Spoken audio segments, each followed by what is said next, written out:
hockey, for an injury, you can get a red shirt. But not just in general. Not just in like general. in football, almost all freshmen are red shirt. They red shirt, yeah. But you need an injury pretty much in hockey. As far as I know, it might have changed by now. But so I played. I got 1 goal, then 2 assists, which is not very good. But I was only freshman. Wait, per game? Or? No, total for the season. Oh, shit. Yeah. Okay.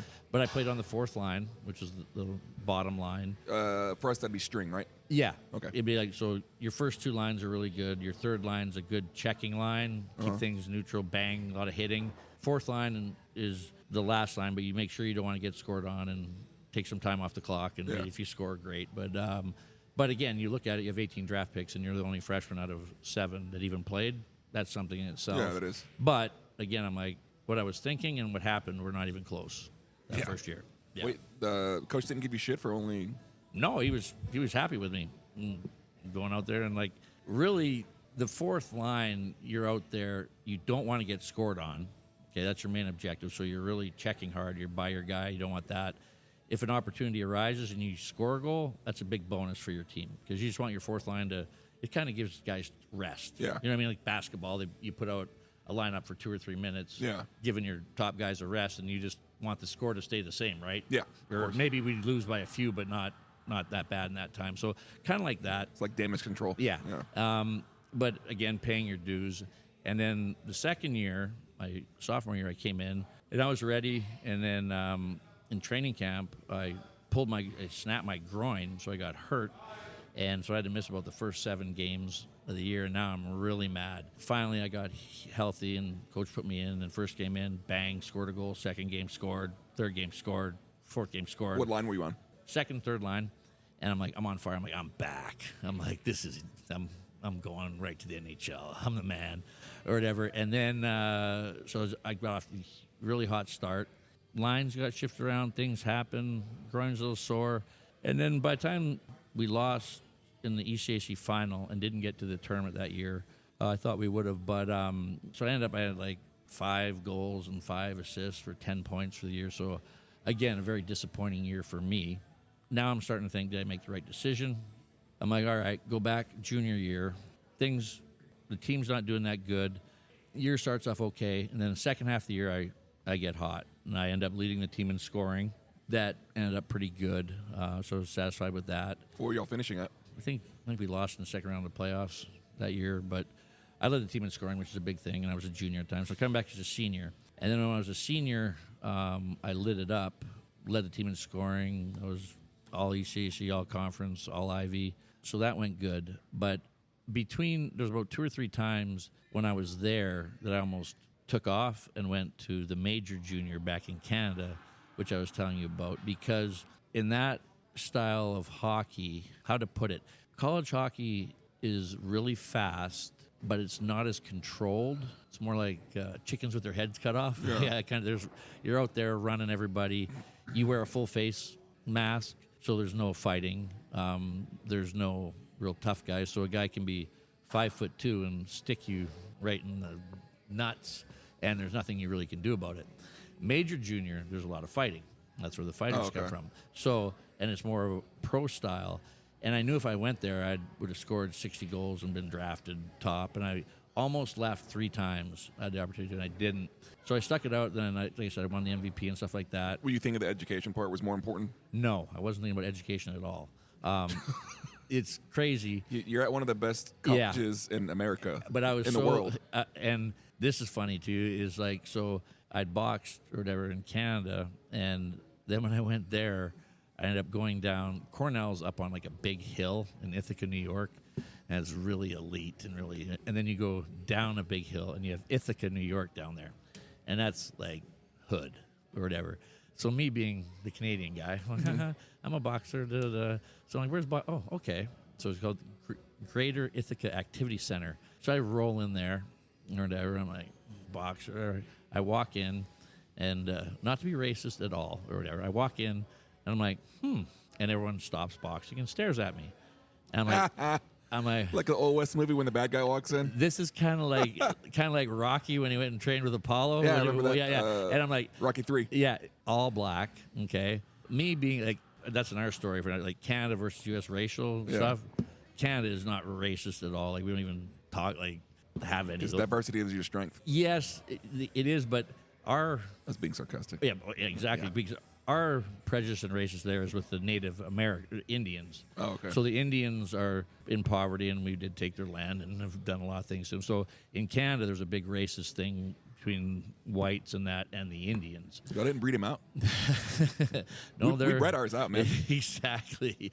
But so I go and I'm like, huh, all right. And they're all staring at me like, why are they staring at me? I'm like, okay. So then I started sparring, and I found out real quick or whatever. Yeah, they like beating me up pretty much. And like, yeah. Hey, you weren't just the only white dude. You were a white Canadian dude. Yeah, exactly. They didn't know. I think they figured out like, oh, this guy has no clue. He's like, all right, well, but so I'm in there. I'm like, man, these guys are way better than these Canadian guys. I'm like, I'm getting my ass handed to them. This is ridiculous. And then but I kept going or whatever. I'm like, got the improvement of 1 year there when I went back to Canada was like 10 steps. I came back like totally different fighter. But it was funny or whatever because then after sticking it out, I guess being like the only white, then we got along great. Like they loved me. They're telling me stories like I don't even know what they're saying. Like a guy could, yeah, man, this guy's on my chick and I shanked him, man, and I ran out. I'm in here right now. I'm like, you did what? Yeah, shanked. I'm like, oh, and you're here? Well, we're the police. No, I'm on the move, man. Talk to you later. I'm like, what is going on here? I'm like, huh? You just like stabbed someone? Like, what's going on? But yeah, it was a very unique experience. So I pretty much at Cornell, I majored in hockey and boxing. And completely, which is horrible. Is that what they announced when you walked the stage? Pretty much. And Weren't you always a pretty decent student, though? no, well, this will make you mad.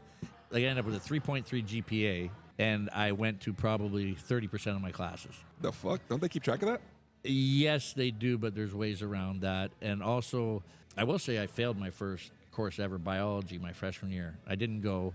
I thought I was super smart, and I like barely failed, and I went and begged to pass, and I didn't, so I failed the course. So I had to make that up. But overall, I did really good because You begged to pass at an Ivy League school. yeah, I pretty much Like that was gonna get you I was somewhere. on the road, hockey, man. I couldn't make the day. And normally hockey, we do get a little advantage at Cornell because all the profs go to the games and stuff like that. So there's a little bias, but it didn't work for me.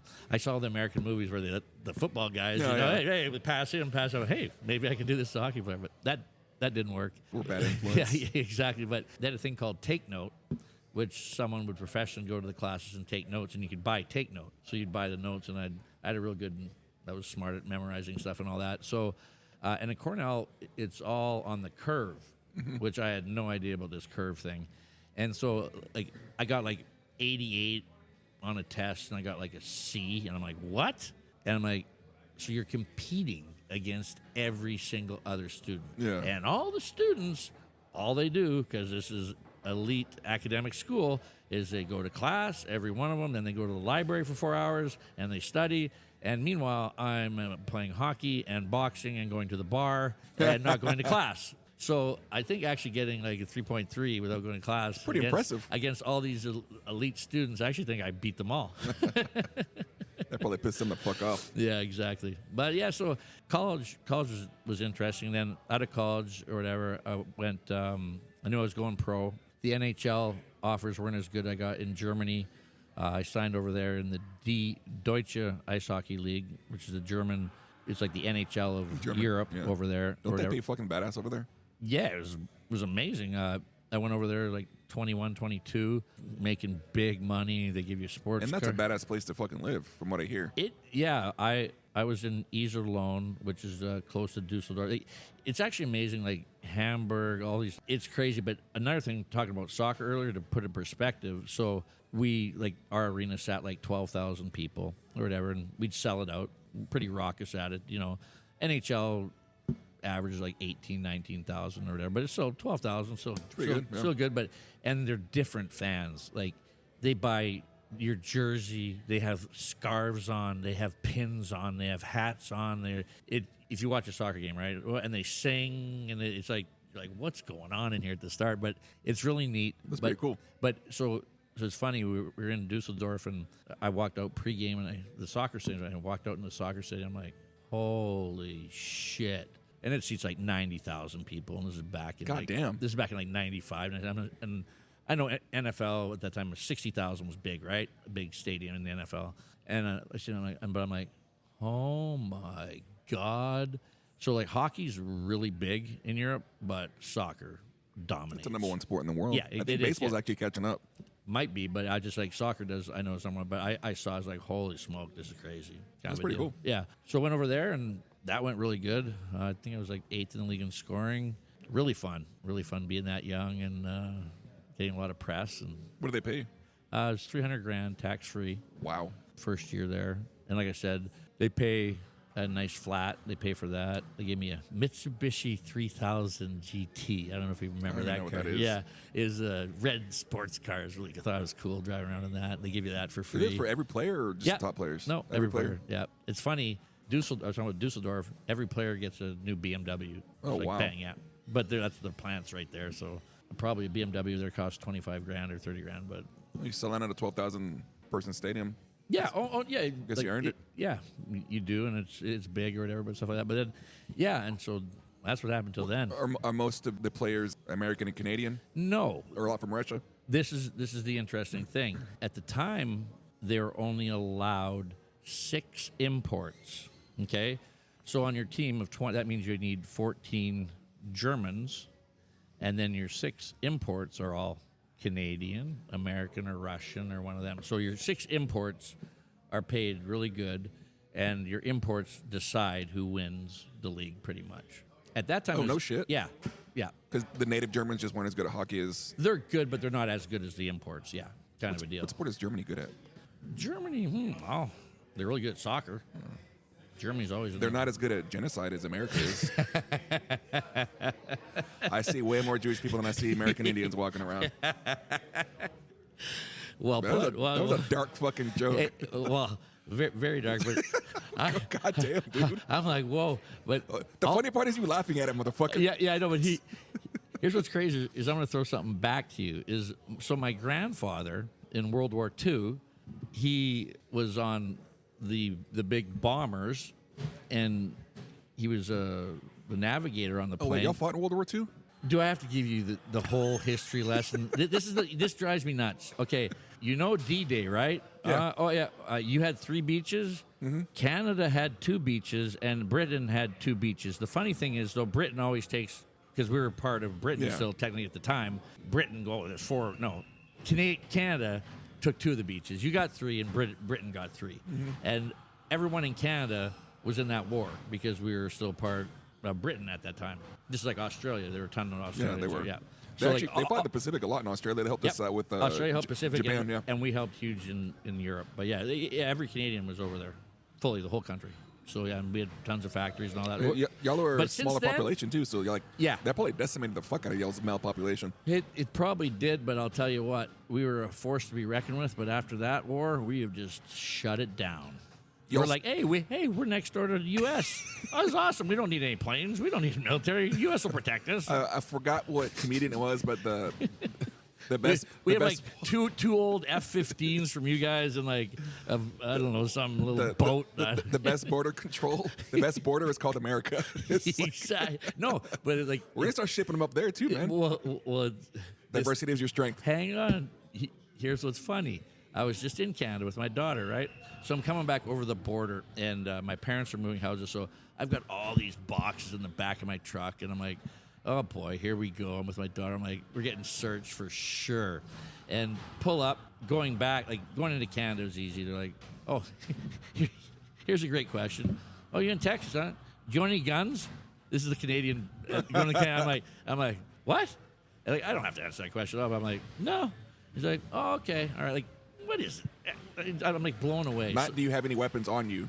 No. Do you own a gun? Like, what does that have to do with it? I'm just like, that's Canada. There you go. Can you have a gun there, or is it like Great Britain? It is. Because y'all are big into hunting. Handguns, Trudeau is pretty much taken out.